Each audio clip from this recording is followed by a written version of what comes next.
누가복음 19장의 오늘 이 말씀을 통해서 예수님의 눈물이라는 제목으로 말씀 나눌 것인데, 우리 옆에 계신 분들 보시면서 인사 나누도록 하겠습니다. 그리스도는 완전하고 충분하고 모든 것입니다. 한 번 더 인사하겠습니다. 예수님은 지금도 울고 계십니다. 우리가 이 성경에 보면요, 예수님께서 뭐 자주 우신 건 아닌데 예수님이 우신 적이 한 3번 있어요. 그래서 3번 우셨는데 그게 어디냐면은 나사로가 죽었을 때 나사로의 무덤 앞에서 우셨더라, 이렇게 기록이 되어 있습니다. 그래서 나눠드린 유인물하고 같이 보면서 해나가겠습니다. 우리 요한복음 11장 35절 말씀이 거기 기록되어 있습니다. 같이 읽겠습니다. 예수께서 눈물을 흘리시더라. 예수님 우셨어요. 왜 우셨을까요? 나사로의 죽음을 충분히 막을 수도 있었는데 좀 일부러 늦게 가셔가지고 굳이 죽임에 임하게 만들고 또 그를 살리시고 그렇게 하셨는데, 왜 굳이 우셨냐면요, 나사로의 누이들, 다시 말하면은 마르다와 마리아의 심정을 공감을 해준 거죠. 예수님이 그 죽음 상태에 있는 슬픔을 같이 표현해 준 거예요. 그래서 이 눈물은 어떤 눈물이냐 하면은 위로의 눈물이다. 우리도 어떤 아픔을 당할 때 예수님께서 능히 그 아픔을 해결할 수 있는 걸 아시지만 아픈 그 상태에 있는 것을 위로하는 의미에서 같이 울어주는 거예요. 그런 의미의 눈물이셨다 하는 것을 생각해 볼 수가 있고요. 예수님의 두 번째 눈물은 바로 이 올리브산에서 중간쯤에 이제 내려왔을 때, 올리브산 고도가 한 800에서 850m입니다. 그 감람산이라고 하는 데가. 근데 쭉 내려오다 보면은 중간에 600m 고지에 거기서 앞에 보이는 게 바로 그 성전이 보여요. 그리고 성벽이 보여요. 이제 건너편에 이렇게 산이 있으니까 산의 건너편 쪽이 거기 이제 예루살렘 성전이 보이고 황금 돔이 이렇게 보여요. 거기서 예수님이 눈물을 흘리셨다고 되어 있어요. 그러니까는 그게 오늘 41절의 말씀이에요. 다시 한번 읽어보면은 가까이 오사 성을 보시고 우시며, 이렇게 되어 있죠. 그럼 이거는 왜 우셨을까? 이쪽은 아까 나사로의 울음과는 좀 다른 울음이죠. 그게 뭐냐면은 이스라엘 민족을 바라보면서 애통하는 심정의 눈물이에요. 이거는 장차 있을 이스라엘의 멸망을 바라보고 그 아픔과 그로부터 이제 2000년 동안 나라를 잃은 이스라엘의 그 슬픔을 생각하면서 애통하는 심정으로 우셨던 거죠. 이제 이스라엘 사람들은 그걸 잘 모르고 그럼에도 불구하고 원했던 것이 뭐죠? 로마로부터 나라가 독립되기를 원하고, 그 독립되는 왕으로 오신 그리스도를 바랬고, 그 그리스도가 오시면은 세상 말로 팔자도 고치고 먹을 것도 생기고 이제 좀 자유를 누릴 수 있겠구나 하는 그 기대감으로 호산나 다윗의 자손이여 우리를 구원하소서 하면서 환영을 했단 말이에요. 근데 그 모습을 보는 예수님께서 이 아이들이 이제 아버지 심정이죠. 이 자녀들이 아직도 모르는구나. 예루살렘의 딸들아, 너희의 앞으로 당한 일을 너희가 모르는구나 하고 그 애통하는 심정으로 오셨던 거예요. 지금도 하늘에서 우리를 바라보고 이 땅에 있는 사람들을 바라보고 울고 계십니다. 같은 심정 아니겠습니까? 장망성이라는 게 뭐예요? 장차 망할 성이란 말이에요. 그게 이 지구거든요. 지구가 장망성인데 장망성에 있는 우리가 얼마 남지 않은 이 마지막 시대에 살고 있으면서 전부들 뭘 구하고 있어요? 자기가 중심이 돼 있고 물질이 중심이 돼서 살고 성공을 중심으로 살고 있어요. 그걸 보고 지금도 눈물을 흘리고 계신단 말이에요. 예수님의 심정이 그래요. 이제 언제 망할지 모르는 그런 비슷한 시간표 속에서 우리가 진짜 가져야 될 게 뭔지를 모르고 세상 것 바라보고 사는 그 모습이 너무나 애통한 거죠. 자, 세 번째 예수님의 눈물은요, 어디에 나오냐면은 예수님께서 겟세마네라고 하는 곳 있죠. 바로 그 눈물 교회에서 언덕으로 조금 더 올라가면 겟세마네 교회가 있어요. 거기에서 밤이 새도록 이 땀방울이 핏방울이 될 정도로 그렇게 간절하게 우시면서 기도했던 것이 나오죠. 그때 예수님이 하신 말씀이 뭡니까? 이 잔을 내게서 떠나게 하여 달라고 기도했어요. 그러나 내 뜻대로 하지 마시고 아버지 뜻대로 하세요 하고는 결국은 십자가에 못 박히는 것을 인도를 받으셨습니다. 자, 이때요, 그 중심이 어디에 표현이 되냐면은 히브리서 5장 7절에 표현이 돼 있어요. 자, 우리 한번 같이 읽겠습니다. 그는 육체에 계실 때에 자기를 죽음에서 능히 구원하실 이에게 심한 통곡과 눈물로 간구와 소원을 올렸고 그의 경건하심으로 말미암아 들으심을 얻었느니라. 아멘. 그러니까 그 들으심이 뭐냐면은 내 뜻대로 하지 마시고 아버지 뜻대로 해달라고 했던 그 기도를 들으셨죠, 하나님이. 결국은 십자가에서 못 박히심을 당하고 우리를 위해서 그 목숨을 버리신 거예요. 그리고 3일 만에 부활하신 거죠.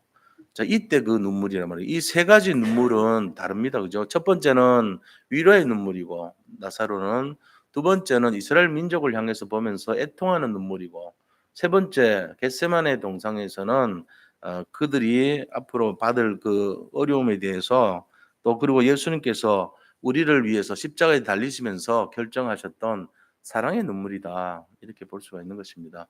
예수님이 능히 스스로를 구원하실 수 있음에도 불구하고 자발적으로 간 거 아닙니까? 순종하는 의미죠. 순종하면서 결국 왜 순종했냐? 사랑하기 때문에 누구를요? 우리를. 그래서 이 세 가지 눈물이 예수님의 눈물이었어요. 그렇다면은 우리가 지금 이 시대에 그 눈물을 찾아봐야 되는데 제가 요번에 가서 느낀 게 이 그리스도의 눈물이 안 보이더라는 거죠. 현장에는. 왜 안 보일까요? 이 눈물은 그냥 나오는 것이 아니에요. 연속극 보면은 이 극 중에 있는 드라마 하는 주역들이 주인공들이 눈물을 막 흘리잖아요. 그 눈물은요. 조작된 눈물이 많죠. 눈에다 안약을 집어넣고 적정한 시간표에 눈물을 막 흘리잖아요. 근데 우리는 막 거기에 감동해 가지고 감정이입이 되면서 같이 울죠. 속는 거죠, 뭐. 근데 인제 그 눈물은 진정한 눈물이 아니에요, 사실은. 예수님의 눈물은 안약 쓴 눈물이 아니고 진짜 눈물이거든요.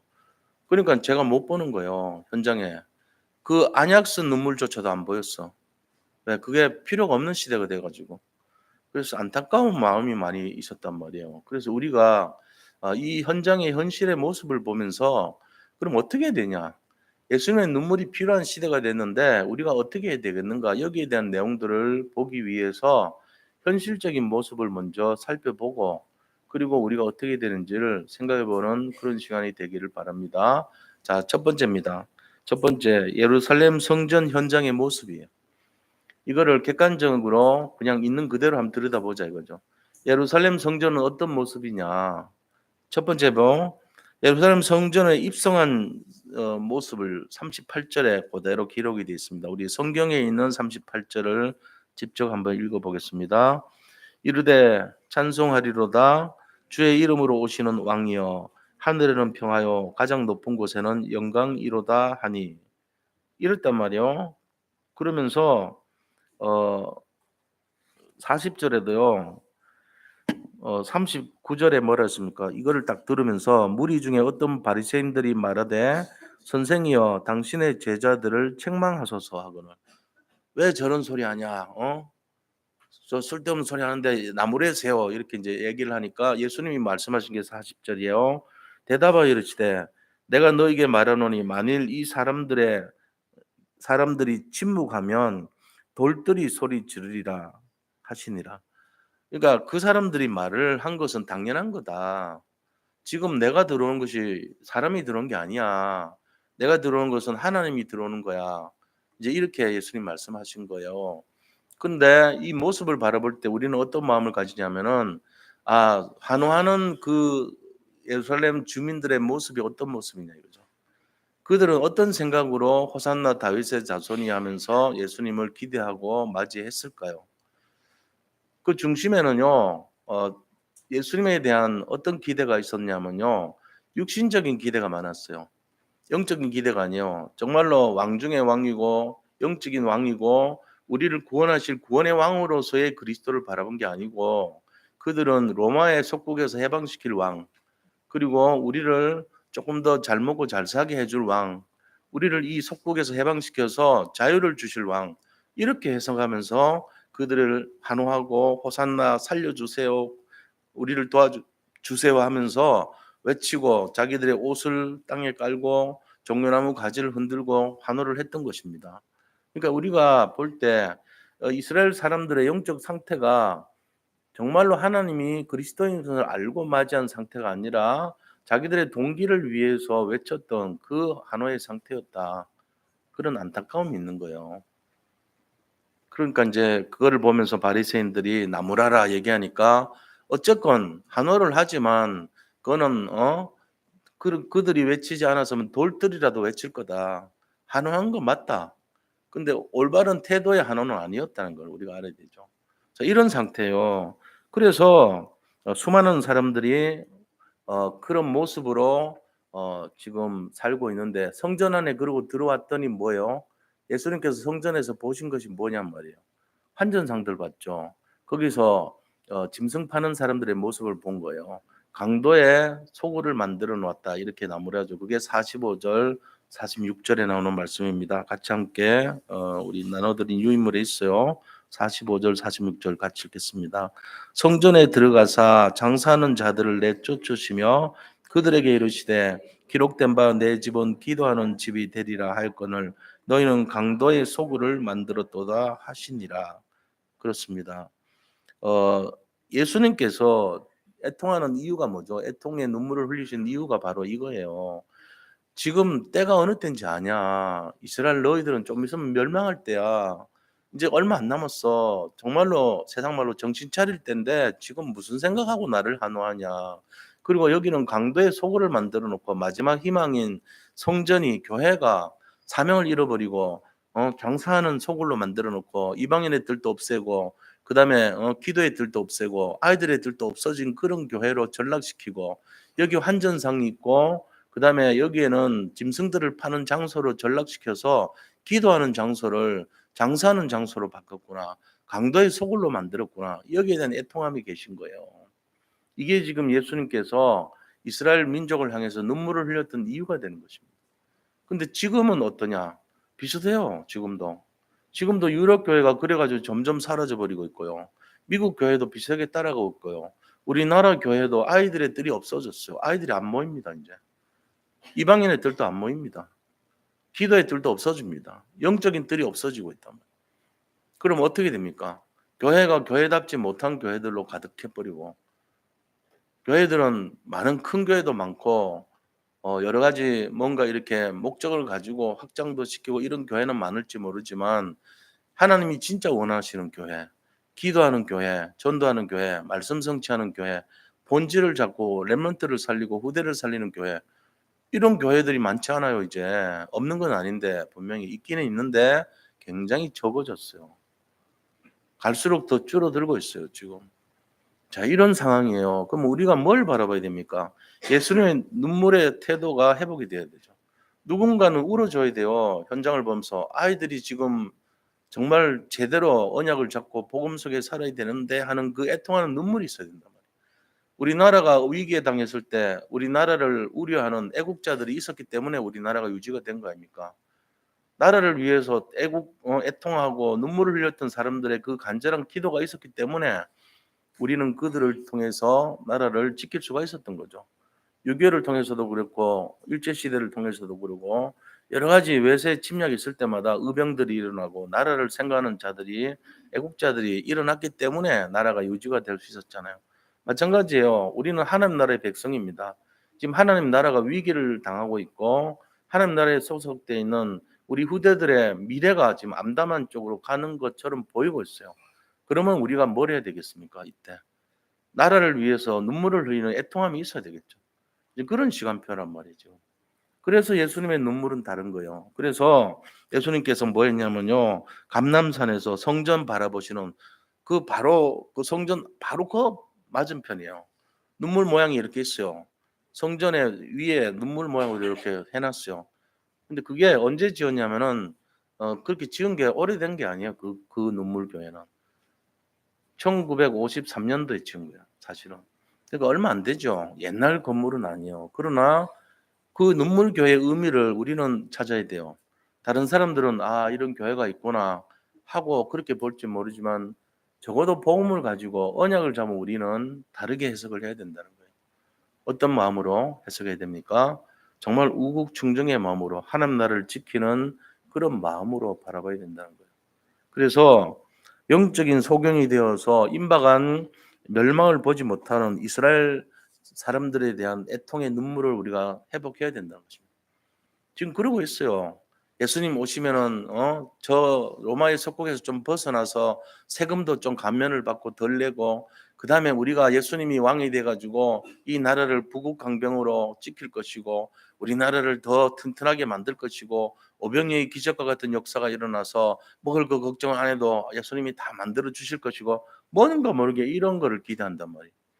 근데 그게 아니에요. 예수님은 본질을 깨뜨려 보시잖아요. 이 사람들의 영적 상태가 아니란 걸 알고 있단 말이에요.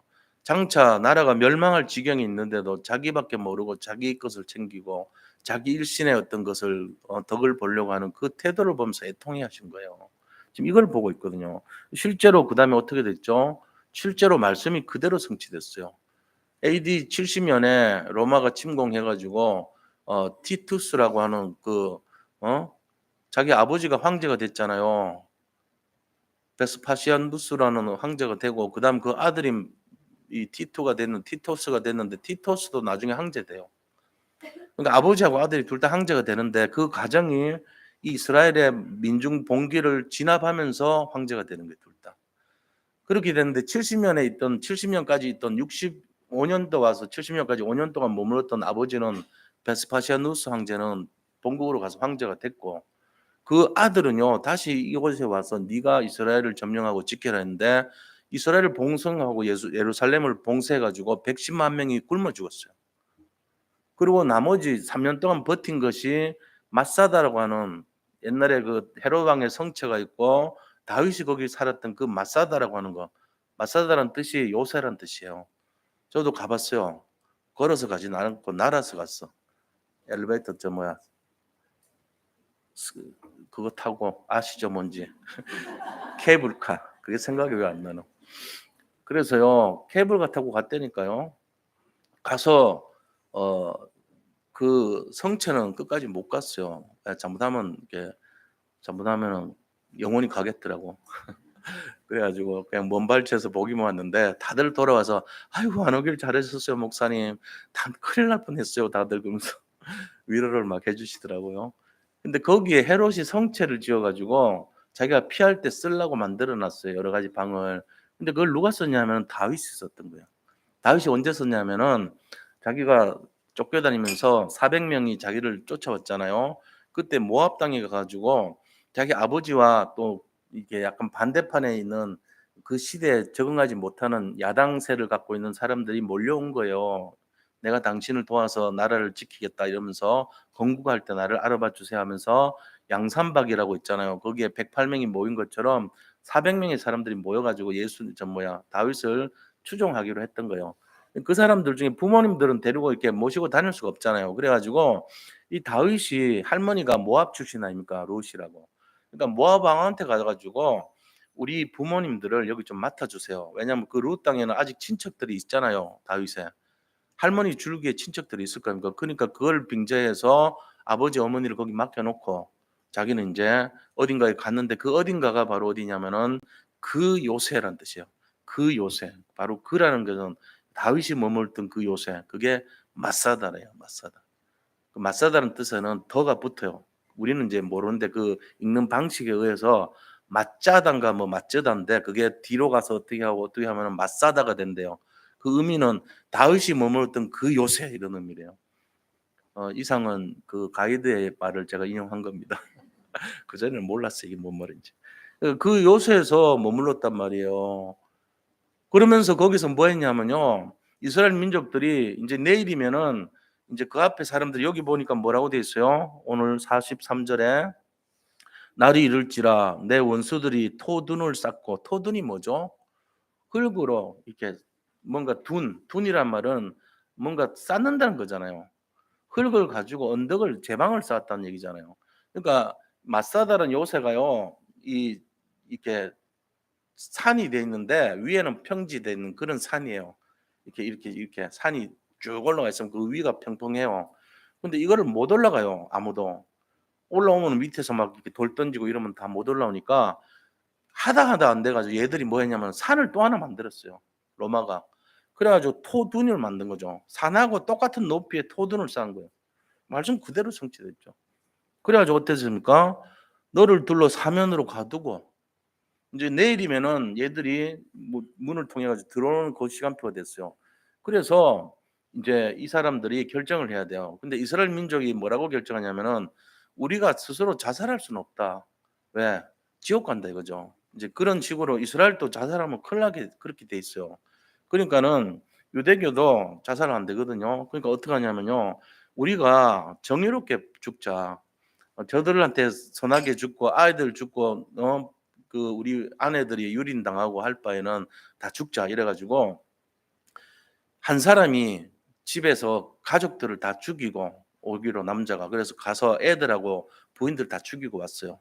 일단 그렇게 결정하고 그다음에 10 명이 나머지 한 사람이 10 명을 죽이기로 했던 976 명이 다 죽었는데 전부 어떻게 죽였냐면은 애들하고 부인을 먼저 죽이고 모였어요. 그리고 남자 10명 중에 제비 뽑고 한 명이 나머지를 다 죽이는 거예요. 그러면 이제 몇 명이 남을 거 아닙니까? 그 마지막에서 제일 마지막 사람은 할 수 없어. "니는 지옥 가라." 우리를 대표해서. 네가 걸렸으니까." 그래서 그 한 사람이 다 죽이고 자기는 자살한 거예요. 그러니까 그 900 몇 명 중에 다 죽었어요. 그럼 이게 어 어떻게 이게 밝혀졌냐. 자기 인제 아버지가 도저히 애하고 부인을 못 죽인 사람이 있는 거예요.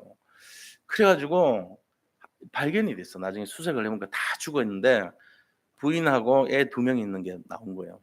그래서 "너들은 어떻게 살았냐?"니까 "아 우리 남편이 우리는 못 죽인다고 살려줬다." 그러면 "왜 이렇게 살았냐?" 하니까 "요런 방식으로 다 죽었다.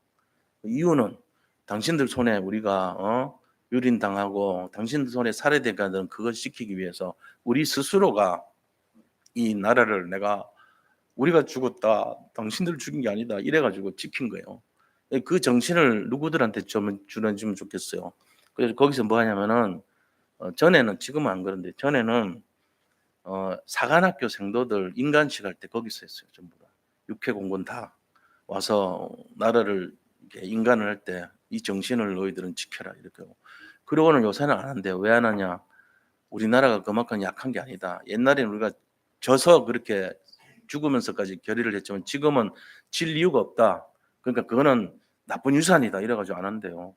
또 이렇게 하는데 근데 가면 놀란 게요 그때 막 소리를 지르고요. 막 저런 애들 있잖아요. 랩런트들 애들이 막 가면서 막 소리 지르고 막 예를 들면 할렐루야, 할렐루야 하면서 막 꽹가리 치고 북치고 막 하면서 가더라고. 뭐냐면은 성인식을 하는 거래요, 성인식. 그래서 내가 그거 구경하고 있었다니까 사실은. 이스라엘의 성인식을 거기서 해요, 마사다에서. 그렇게 하면서 이 굉장히 자랑스럽게 내가 성인이 되는 날 이 마사다 정말 우리 선조들이 목숨으로 지켰던 이 마사다 이거를 내가 여기서 기념한다고는 그 자부심을 갖고 하더라고요. 근데 그 마사다라는 터가요. 그런 의미를 갖고 있는데 73 년도에 그렇게 해서 끝나 버려요. 그게 이스라엘의 마지막이에요. 그러고는 2000년 동안 나라를 잃어버리고 23개 나라로 흩어지고 600 명이 가스실에서 살해당하고 이런 굉장히 어려움을 겪었죠. 그다음에 1948 년도에 다시 회복이 된 거예요. 이게 말이 안 되는 거 아닙니까 사실은. 어떻게 그게 가능합니까? 좀 특별한 나라예요 확실히. 그런데요. 우리가 이런 과정 속에서 뭐를 봐야 되냐면은 정말 이렇게까지 해서 나라를 잃었고 말씀이 그대로 남아 나 날이 이를지라 내 원수들이 토둔을 잡고 너를 둘러 사면으로 가두고 또 너와 및 그 가운데 있는 내 자식들을 땅에 메어치며 돌 하나도 돌 위에 남기지 아니하리니 이는 내가 보살핌 받는 날. 이게 뭔지 아세요? 심판의 날이에요, 심판의 날. 보살핌 받는 날이지만 사실은 심판 날을 말하는 거예요. 그 나를 알지 못함을 이남이니라. 그러니까 너들이 언제 멸망할지도 모르고 심판을 언제 받을지도 모르고 지금 먹고 마시고 돈 벌고 성공하려고 그러고 네 중심이고 네 밖에 모르고 그렇기 때문에 이런 일이 당하는 거야 하고 예언을 해 놓은 거거든요, 이게 지금. 이러면서 우리가 예수님께서 그 마지막 시대 말씀이 그대로 다 성취돼요. AD 73 년도에 이제 끝난 거예요. 그러니까 우리가 이런 내용들을 보면 예수님의 눈물이 의미가 뭐겠습니까? 이런 일 당할 줄도 모르고 너들은 지금 나를 환호하는데 왜 환호하겠냐? 너들 지금 조금 잘 살아 보려고, 조금 해방돼 보려고, 자유를 좀 달라고 그런 거 아니냐? 이거거든요. 우리가 이거를 예수님의 눈물의 의미를 생각한다면 지금도 울고 계세요, 예수님이. 왜 그럴까요? 이건 모르고 지금 이거 아는 사람이요. 죄송하지만 제가 안다고 할 수도 없잖아요. 제가 그냥 제가 조금 아는 거죠. 이 말씀 준비하다가 조금 아는 거 아닙니까? 정말 우리 성도님들이 이걸 알면요. 인생이 달라질 거라고 봐요, 저는. 예수님의 눈물의 의미가 회복되어야 돼요. 지금 이 시대에 정말로 애통하는 마음으로 장망성에 사는 지구를 바라보면서 그냥 지금 하나님, 나 지금 먹고 살기 너무 어려워요. 너무너무 시달리고 회사 가고 정말 맨날 실정 얘기하고 죽겠어요. 이 모습으로 산단 말이에요. 그 범위를 못 벗어나 우리가. 그게 사는 건 줄 생각한다니까. 근데 진짜는 뭐냐 그죠. 진짜는 앞으로 장차 임할 어마어마한 재앙과 어떤 심판의 날이 있다면 우리가 진짜 준비해야 될 게 뭐죠? 눈물이 필요한 거예요. 예수님의 심장이 필요하고 정말로 예수님의 사랑이 필요한 거예요. 그게 망대 정신이거든요, 사실은. 근데 그런 거 생각하는 사람이 없어. 예를 들면 지구에. 하나님이 만들어 놓은 게 이 지구인데 지구에 만들어 놓고 정말 사단의 공격으로부터 보호해 주시고 복 주시기를 원하고 은혜 주시기를 원하고 평강 주시기를 원하시는 분이 하나님인데 한 명도 그런 마음 가진 사람이 없다면 얼마나 애통하시겠어요. 그게 예수님의 눈물인데 아무도 예수님의 눈물을 생각하는 사람이 없다면 힘든 거죠, 우리가. 그래서 복음 주신 그리스도 하나님께서 정말 죽기까지 사랑하시고 십자가에서까지 돌아가시고 부활하셨는데 우리가 지금 뭘 생각하고 살아야 되냐 이거죠, 사실은. 여기에 대한 메시지가 있어야 돼요, 우리가. 지금이 어떤 때냐? 지금이 우리가 뭘 할 때냐? 시달릴 때냐? 아니면 복음을 가지고 진짜를 바라볼 때냐? 이게 지금 우리가 잡아야 될 내용이라는 거죠. 메시지라는 거예요. 그래서 그런 의미에서 결국은 말씀대로 돌 위에 돌 하나도 남기지 않고 다 무너졌어요. 그래서 실제적으로 가면은 전부 다 없어져 버렸어요. 돌 위에 돌 하나도 남지 않고 그 안에 성전 다 무너지고요. 완전히 모든 게 다 무너져 있어요. 그냥 딱 하나 그 담 있죠. 돌담, 성벽. 거기 이제 통곡의 벽이라 그래요. 그것도 밑에서부터 밑에 14층이 들어가 있어요. 14단이 들어가 있고 벽돌이. 그다음에 보이는 것부터 8층까지가 예수님 시절의 벽돌이래요. 그다음에 그 8부터 그 위에 14까지는 비잔틴 시대. 그러니까 그런 시대로 이제 구분이 되어 있는데 내가 이렇게 봤다고요. 아, 예수님 시대가 저기서 여기까지구나.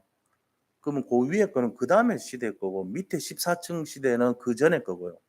이렇게 되어 있는 거예요. 근데 거기에 뭐가 있냐면요. 형식만 남아 있어요. 통곡의 벽에 통곡을 하는데 뭐 때문에 통곡하는지 보면요. 전부 다 기록한 거를 그 옛날에 특집을 해 가지고 방송하는 거 보니까 적어 놓은 거 보니까 하나님 저 뭐 병 고쳐 주세요. 그다음에 뭐 돈 주세요. 성공시켜 주세요. 애 대학 가기 이제 똑같아, 불교랑. 그거 하고 있어. 그거 하고 이렇게 막 흔들고 있어요. 그러니까 언약을 잡고 얘기하는 사람이 단 한 명도 없다는 거예요. 그럼 우리가 지금 그 시대의 바톤을 이은 자입니다. 그래도 그나마 그래도 그리스도 언약을 잡아야 돼요. 복음을 갖고 있는 사람이에요. 우리가 교만한 게 아니고 실제로 집사람이 가 가지고 거기 있는 거 빼 가지고 이제 하려다가 빼면 안 될 것 같아. 밑에 떨어진 걸 주워서 봤는데 모르지. 글씨가 다르니까. 뭐라고 이렇게 꼬부랑 글씨가 있더래요. 막 그런 걸 막 꽂아 놨어. 전부 하나님 복 주세요. 밥 주세요. 병 고쳐 주세요. 돈 주세요. 다 그런 내용. 그러니까는 예수님 볼 때 그 눈물이 사라졌어. 지금 너들이 호산나 다윗의 자손이 하고 입성을 기다리는 그 마음이나 지금 너들이나 전 세계 기독교인들이랑 다 똑같아요, 수준이. 우리는 그거 회복해야 될 거 아닙니까? 우리가 진짜 본질을 잡아야 돼요. 단 한 명이라도 그 사람이 있다면 그 사람 때문에 지구가 살아나는 거예요. 난 지구가 뭐고 필요 없으니까 내 문제 해결해 주세요. 이러면 안 돼요. 지구를 살려야 돼요. 지구의 미래를 살리고 우리의 후대를 살려야 된다니까요. 이게 지금 뭐 뜬구름 잡는 소리고 멀리 꽹과리 울리는 꽹과리 소리 같아 그렇게밖에 들리지 않겠지만 진짜 이거 잡으면요. 우리가 그토록 원했던 모든 걸 다 줘요. 덤으로 줘요, 덤으로. 먹을 거, 마실 거, 입을 거 더하여 주시리라. 그러니까 본질은 여기에 키가 있는 거예요. 키를 진짜로 잡으세요, 오늘부터. 그러면 모든 거 오력 진짜 회복됩니다. 이거를 찾고 있어요, 지금도 하나님이. 너희들 중에 정말로 이거 잡아라. 이거 잡으면 모든 게 다 회복된다. 이게 진짜야. 이게 지름길이야. 이러고 있어요. 그래서 자, 우리가 뭘 봤냐? 두 번째입니다. 지금 우리의 현장의 모습이 어떠냐? 이거 알고 있어야 돼요. 지금 우리의 현장의 모습. 그리스도 망대가 사라진 시대의 모습이죠. 갈급한 현장의 마지막 시대의 모습입니다. 갈급한 현장의 마지막 시대입니다. 복음이 희미한 시대의 모습이고요. 그리스도를 모르는 시대의 모습이 됐어요. 그리스도 모릅니다. 혹시 우리 가운데도 그리스도가 뭔지 모르는 분 계세요? 빨리 그럼 물어보셔야 돼요. 그냥 그리스도가 뭐냐? 전도사님한테 물어보세요. 저 그리스도가 뭐예요? 물어봐요. 자세하게 가르쳐 주세요. 그리스도 알아야 돼요. 복음이 뭔지 물어보세요. 복음이 뭐냐?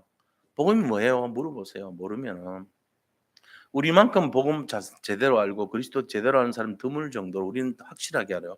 알면 뭐 합니까? 누려야지, 사용해야지, 적용해야지. 그게 중요한 건데 먼저 알아야죠. 알아야지 적용하죠. 모르면 물어보시라고요. 그래서 그리스도를 모르는 시대가 돼버렸고 사명을 모르는 시대가 돼버렸어요.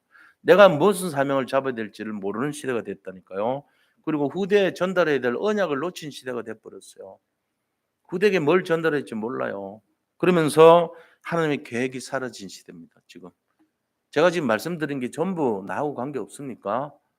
나도 똑같습니까? 그러면 그 사람 진짜 큰일 난 거예요. 그게 우리의 모습이라면 큰일 난 거예요. 모르면 이거 빨리 알아내야 돼. 이걸 알아내야 돼. 이게 뭔지를 후대에게 전할 언약이 뭔데요? 두 가지라 그랬잖아요. 다이아몬드 큰 두 가지를 전달해 줘야 돼. 내가 먼저 잡고. 하나는 뭐죠? 하나는 복음, 하나는 언약. 이 두 개의 다이아몬드 같은 이거를요. 후대에게 전달해 줘야 돼. 언약이 뭐고 복음이 뭔지 알아야 돼. 복음이 뭡니까? 복음. 복음은 로마서 1장 2절에서 4절 보니까 복음은 그리스도 신이라 돼 있어요. 그러니까 복음이 그리스도예요. 그리스도라는 다이아몬드를 잡고 있어야 돼, 항상. 그다음에 언약이 뭡니까? 언약은 하나님의 계획, 하나님의 뜻, 하나님의 약속을 언약이라고 해요. 그럼 이게 뭔데요? 예수 그리스도를 믿는 자마다 멸망치 않고 영생을 누리는 거예요. 그러니까 예수 그리스도를 통한 영혼 구원, 이게 언약이란 말이에요. 다시 말하면 세계복음화입니다. 그러니까 그리스도 잡고 세계복음화 잡는 이 두 가지 다이아몬드를 굳게 잡는 것이 가장 성공하는 내용이고 이거를 후대에게 전달해 줘야 된단 말이에요. 그러니까 후대한테 야, 너 그리스도 평생 그리스도 잡아야 돼. 그다음에 세계복음화 언약 잡아야 돼. 이걸 위해서 네가 돈을 벌고 이것 때문에 성공해야 되고 이것 때문에 공부해야 되는 거야. 이렇게 딱 심어주면 돼요. 그러면 공부하지 말라는 게 아니에요. 공부해. 잘해 그것도. 대단하게 잘해. 이유는요. 이것 때문에 이 두 가지 때문에. 그리스도 알고 복음 알기 때문에 복음 알고 세계복음화 이것 때문에 네가 성공해야 되고 네가 뛰어나야 되고 많은 사람을 살려야 되고 영향을 끼치는 사람 돼야 돼. 이거 해야 된단 말이에요. 그리스도가 뭡니까? 그리스도 기름 부음 받은 자. 기름 부음 받은 자가 뭔데요? 선지자, 제사장, 왕. 선지자는 무슨 일을 했죠? 복음을 전달하는 사람이었어요. 제사장은요, 죄를 없애는 역할을 했죠. 왕은요, 마귀의 머리를 깨트린 사람이에요. 그러니까 하나님 떠난 문제, 제 문제, 사탄의 문제를 해결하러 오신 분이 그리스도입니다. 이걸 그리스도라고 하는 거예요. 이거 알아야 돼요. 그러면 그 그리스도를 알면 세계 복음화할 수 있잖아요. 그러니까 이 두 가지를 알고 내가 누리고 전달하고 이거를 오직으로 만드는 것이 내 인생이 돼야 돼요. 이거는 지금 없어졌어 이게. 이게 없는 시대가 됐단 말이에요. 이 언약을 놓치고 이것도 모르고 뭔지도 모르고 살아요. 내가 돈을 버는 이유 잘 먹고 잘 살아야 되니까. 내가 성공해야 되는 이유는 높아야 되니까.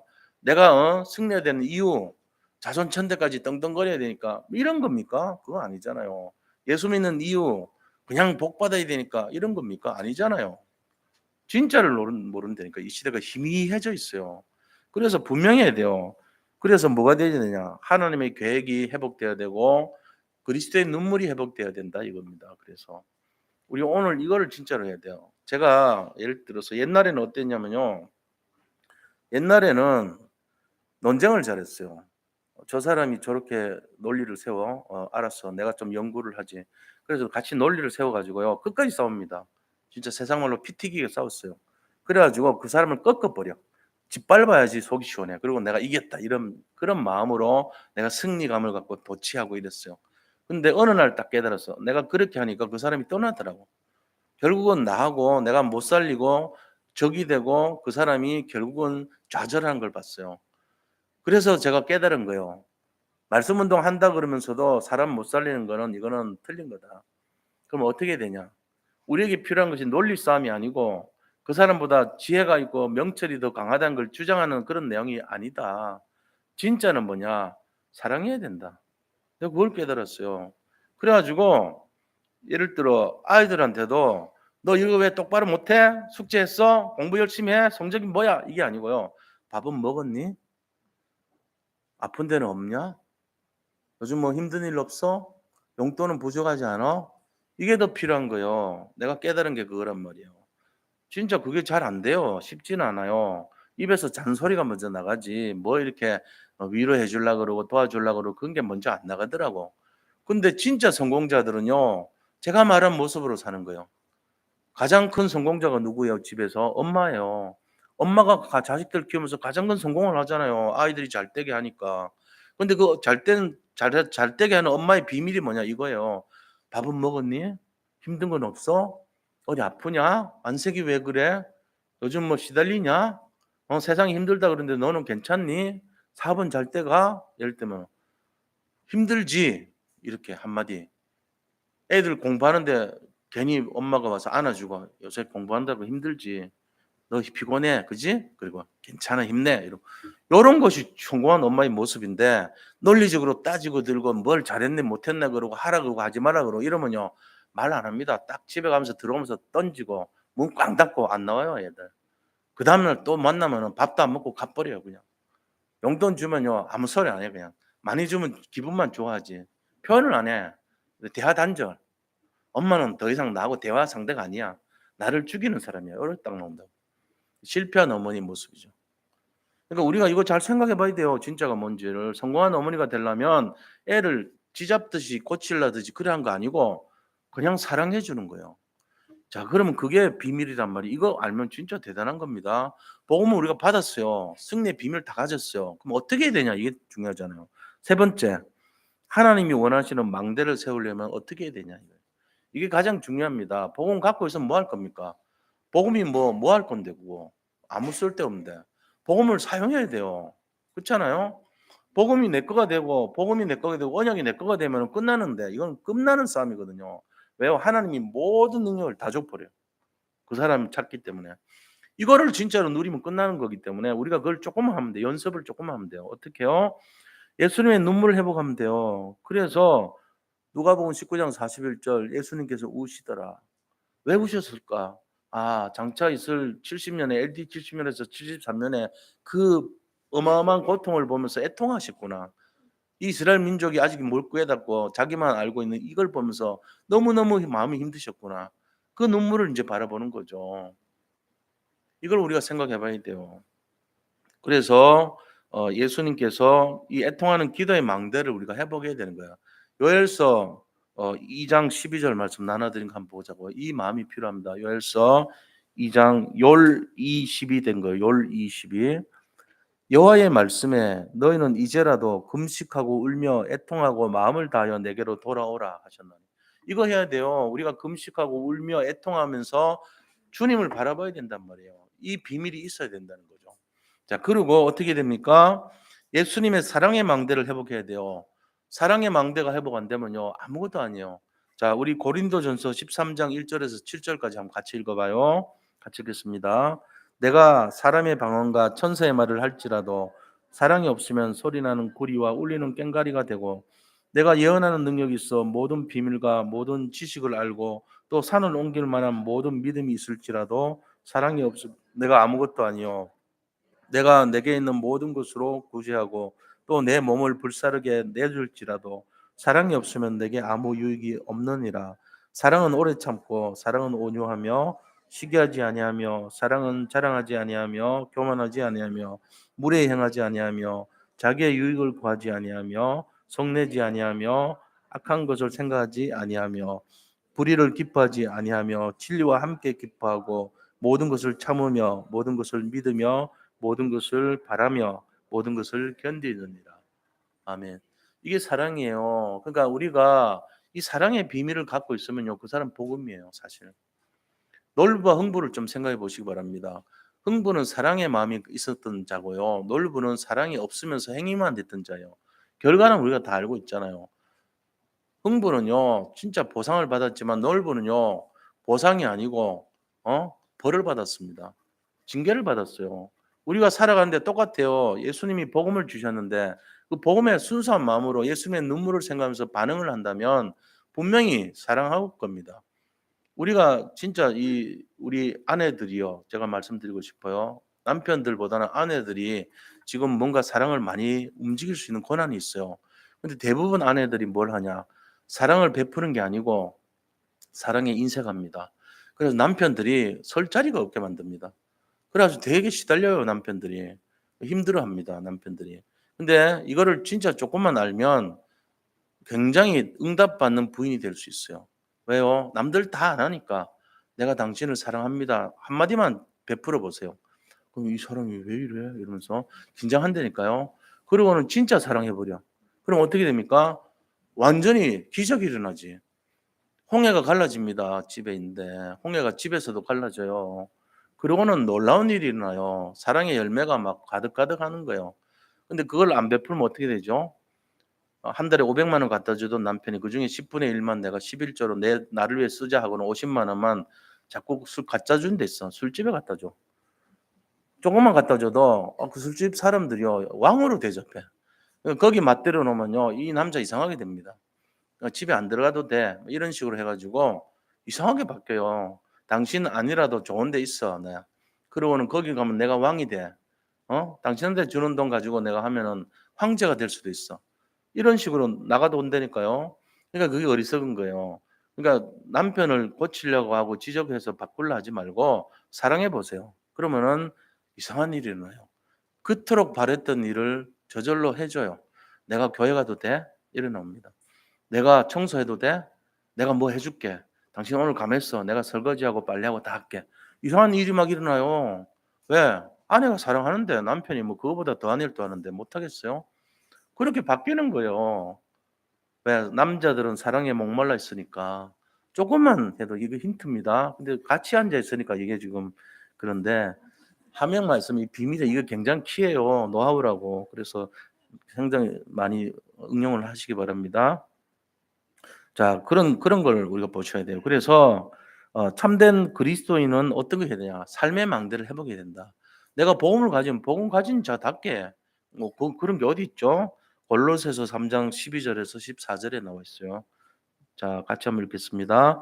"그러므로 너희는 하나님이 택하사 거룩하고 사랑받는 자처럼 국률과 자비와 겸손과 온유와 오래 참음을 옷 입고 누가 누구에게 불만이 있거든 서로 용납하여 피차 용서하되 주께서 너희를 용서하신 것 같이 너희도 그리하고 이 모든 것 위에 사랑을 더하라. 이는 온전하게 매는 띠니라." 그렇습니다. 이게 비밀이거든요. 한번 이거를 그냥 버리지 말고요. 좀 철을 하든지 해 가지고 계속 읽어 보세요. 한 주간. 말씀 듣는데 시간 많이 들지만 이거 읽는데 뭐 10 분이면 되잖아요. 말씀을 계속 읽어 봐요. 그럼 '아 이게 삶의 원리구나. 아 이게 사랑의 내용이구나.' 우리 그거 찾으려면 힘들잖아요. 근데 딱 묶어 놔서 내가 세트로 이거 가지고 가서 계속 읽으면 아침에 한번 읽어 보고 점심때 한번 읽어 보고 저녁에 읽어 보고 그러면은 내 거 되잖아요 자꾸. 그렇게 하면서 내 걸로 각인뿌리 체질되면은 어떻게 살아야 될지 생각이 날 거 아닙니까? 이게 우리가 말씀이 나를 변화시키는 이유가 되는 거예요 그래서. 안 그러면은 실컷 제가 이렇게 막 하나씩 하나씩 이거 하나씩 따요 제가. 하나씩 사실은. 그 전부 다 딴 거예요 제가. 1 절부터 41절 따고 42절 따고 43 전부 딴 거예요. 이래 가지고 만들어 놨더니 쓰레기통을 돌아다니고 있어. 그럼 사실 내가 다른 애통함이 생겨 내 마음에. 정말 애통하거나 눈물이 나요. 그래 되면 안 됩니다. 활용을 하시면 좋겠습니다. 자 그리고 우리가 뭐를 또 세워야 되냐면요. 증인의 망대 세워야 됩니다. 증인의 망대가 어떤 마음으로 세워야 되냐. 예레미야서 20장 9 절에 나와 있어요. 한번 읽어 보겠습니다. "내가 다시는 여호와를 선포하지 아니하며 그의 이름으로 말하지 아니하리라 하면 나의 마음이 불붙는 것 같아서 골수에 사무치니 답답하여 견딜 수 없나이다." 이런 마음으로 망대를 세우라는 거예요. 복음 전하지 않고 말씀 전하지 않을 때 내 속이 막 불타는 것 같다. 예, 그래야 돼요. 복음 전하지 않고 말씀 안 전해도 된다면 아유 속이 시원하다. 그동안 맨날 전도하라고 시달렸는데 그러되면 안 된다고 우리 그거 인생이에요 그게. 그 복음 안에 있는 사람들 태도는 그렇게 하면 안 돼요 진짜로. 내 평생에 맨날 전도하라는 말만 들었는데 '아우 이제 살 것 같다.' 이렇게 하면 큰일 난다고. 내 영이 죽은 거예요 그거는. 그러니까 전도의 망대, 증인의 망대가 이렇게 사무치도록 세워져야 됩니다. 불타는 것 같고 애통하는 마음이 생기고 이래야 된단 말이에요. 자 그러면서 뭐를 세워야 되냐. 파수꾼의 망대를 세워야 됩니다. 우리 파수꾼의 망대는 어떻게 세워야 됩니까? 파수꾼의 망대 시편 126편 5절에서 6절이에요. 같이 한번 읽어봐요. 눈물을 흘리며 씨를 뿌리는 자는 기쁨으로 거두리로다. 울며 씨를 뿌리러 나가는 자는 반드시 기쁨으로 그 곡식단을 가지고 따라오리로다. 그렇습니다. 이대로 됩니다. 눈물을 흘리면서 씨를 뿌려야 돼요. 우리가 그럴 때 기쁨으로 단을 가지고 따라오르게 됩니다. 이 자세가 파수꾼의 자세예요. 우리 한 사람이 존재함으로 말미암아 가문이 살아나고 현장이 살아나고 후대가 살아나고 나라가 살아나고 전 세계가 응답받는 그 주인공이 되어야 됩니다. 거창할 게 아니에요. 저는 이번에 가서 느낀 게 그거예요. 아, 우리가 성경에 나오는 현장이 다 있구나, 진짜. 내가 그걸 본 거예요, 사실은. 어쨌건 꾸몄던 뭘 하던 그 장소가 있구나. 그 사건이 있었구나. 그렇다면 이거는 실제적인 현장 아니냐, 현실 아니냐. 그럼 난 여기서 정신을 받아내고 예수님의 그 중심을 내가 알면 되는 거 아니냐. 비록 없어졌다 해도 내가 찾으면 되잖아. 내가 그걸 깨달았어요. 그래서 찾는 거예요, 지금. 예수님의 눈물 찾고 있어요. 지난번에는 예수님의 그 마음을 찾았어요, 제가. 애통하는 심령을. 오늘은 눈물을 찾은 거예요. 그 죽어가고 화석화되고 말라서 흔적도 없지만 나는 찾을 거예요, 계속. 그게 전달돼야 될 거 아닙니까? 그게 예수님의 심정 아니겠어요? 야, 내가 그때 흘린 눈물 찾아서 전달해 줘. 내가 왜 울었는지 가르쳐 줘. 이거 아닙니까? 그래서 제가 인도받으려고 고민하고 고민해서 찾아낸 귀절들 아닙니까? 이거를 쓰레기통 집어넣으면 진짜 넌 울 거예요. 그렇게 하지 마세요. 제발 부탁입니다. 무시하지 마세요, 저. 자, 결론을 말씀드리겠습니다. 결론. 복음 가진 인생이 그리스도 눈물을 회복할 때 오는 축복이 있어요. 이거 알아야 돼요. 우리가 이 축복 진짜 누려야 돼요. 그게 뭡니까? 하늘 보좌의 능력이 임합니다. 하나님의 모든 능력을 나한테 쏟아부어줘요. 이게 진짜란 말이야. 그리고 날마다 393 기도 응답을 누리는 인생이 됩니다. 우리는 기도만 했지만 그 누리는 삶이 되는 거예요. 그리고 하나님께 영광 돌리는 증인의 삶을 살게 되고 불같은 바람 같은 성령의 역사 일어나요. 왜? 오순절이니까 오늘. 오순절 날 최고 응답받는 인생이 돼야 되잖아요. 하나님 힘을 주시겠다 했으니까. 이걸 누리는 가장 축복받은 인생이 되는 거예요. 그러면서 많은 사람들을 주께로 인도하여서 살리는 그런 귀한 인생이 된다는 것입니다. 아울러서 빛을 비추며 파수꾼의 사명을 감당하고 인생 최고 승리자들이 다 되는 것입니다. 결국은 우리는 남은 자요, 순례자요, 정복자의 인생을 살게 되는 것입니다. 이만큼 축복된 사람이 없잖아요. 그래서 여수리여 너는 행복한 사람이로다. 옳은 사람이여 의로운 사람이여 너는 행복자로다. 이스라엘이여 너는 행복한 사람이로다. 지난주 그랬잖아요. 그 모세가 자기는 못 들어가면서도 이거를 막 전해주고 싶어가지고 여수론이여 너희는 행복한 사람이로다. 복음 가진 너희여 너희는 행복한 사람이로다. 이게 내게 돼야 돼요. 이거 가지고 날마다 승리하시기를 축원드립니다. 예, 우리 같이 기도해요. 이렇게 되도록 이걸 하면 됩니다. 기도하기 바랍니다. 하나님 감사합니다. 우리에게는 복음이 있습니다. 우리에게는 응답이 있습니다. 우리는 더 이상 아버지 정말 절망할 이유가 없다는 것을 알고 날마다 승리하며 최고 응답의 주역들이 다 되게 하여 주옵소서. 날마다 복음을 누리고 기도의 망대, 전도의 망대, 말씀 성취의 망대를 누리는 인생들이 다 되게 하여 주옵소서. 모든 것이 하나님 뜻과 계획과 소원 속에서 승리할 줄 믿고 감사를 드립니다. 모든 것을 하나님께 맡기고 의탁하며 언약을 성취하고 정말 복음을 전달하는 최고 인생이 되게 역사하여 주시옵소서. 예수님의 눈물이 회복되는 응답을 마음껏 누리게 인도하여 주시옵소서. 살아계신 예수 그리스도 이름으로 기도드립니다. 아멘.